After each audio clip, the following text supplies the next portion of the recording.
in regards to, you're talking a lot about the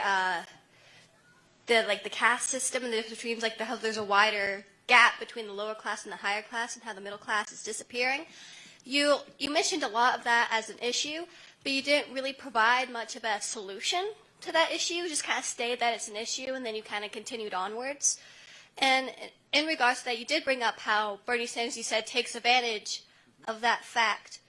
Well, and then you said that I probably. Okay. That's okay. So you're asking basically what would be some of my solutions to that, right? Not just addressing the problem. Is that a fair summary? More or less. Okay, that's fine. Yeah, so I'm glad you mentioned it.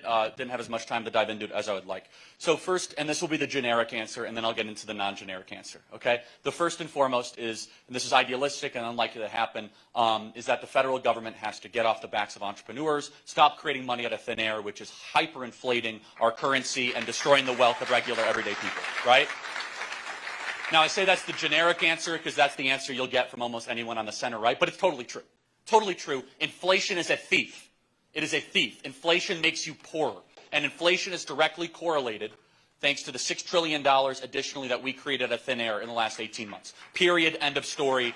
Even the San Francisco Federal Reserve, who's basically incentivized not to say that, has come out and said that. So let me tell you something, though, that will be a little bit contrarian, which is that I believe that conservatives should entertain certain policy portfolios where there are tax packages, tax incentives for people that have children.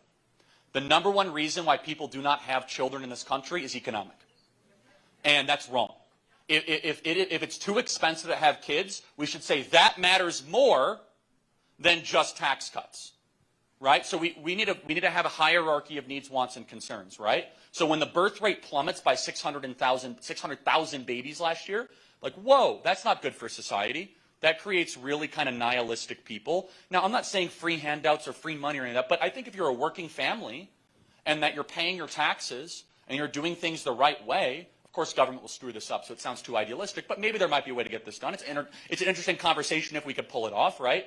Which would be, I actually think that we need to make it easier to do that. And so this is a moral question, right? Especially under kind of the current state of affairs that we have right now. We give checks to illegals that come into our country, yet we don't give any sort of benefit, except maybe an $800 tax rebate, if that, for young families that are trying to make it. So let me give you an example, right? So in order to sustain a family of 4, you need 53 weeks of labor right now. 53 weeks. So if you're math, you're like, wait a second, that's more than the whole year. Yeah, which means you have to go into debt or both spouses have to work. In 1985, it was 36 weeks of labor, which means that the breadwinner could maybe work 42 and take off 10, whatever that might be, right? And so what's happened is now, because of inflation, because of the hyper-corporatization of our country, because we don't make stuff in our country anymore, because we've destroyed the backbone of the blue-collar base in our country, and we made this big bargain. Now, I'm going to do something you're not allowed to do. You guys ready? I am going to criticize the biggest employer in the state. You're not allowed to do that, right? And so, but let's be honest. Walmart is largely to blame for the deindustrialization of the core of this country, okay?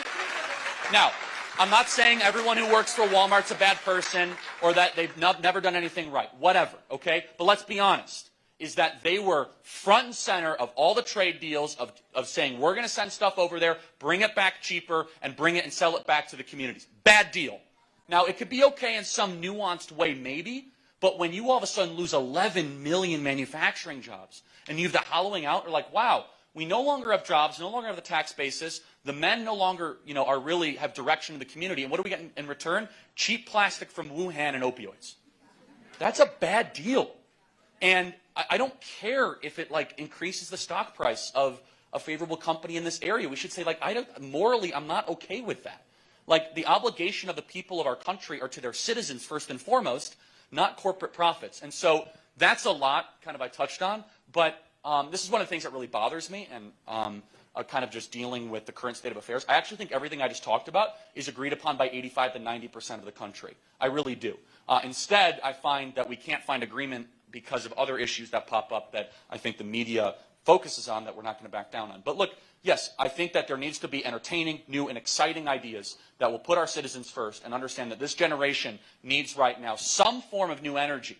Because the trajectory right now is this generation will go down as the lost generation, the depressed generation, and that can quickly be turned into. Just study history, study the Weimar Republic, how quickly those types of generations can embrace really bad ideas. If their money is worth nothing and they own nothing and they're not married, that is like the perfect prerequisite for a super revolution. I don't want to live through that. You guys don't either. Thank you for your question.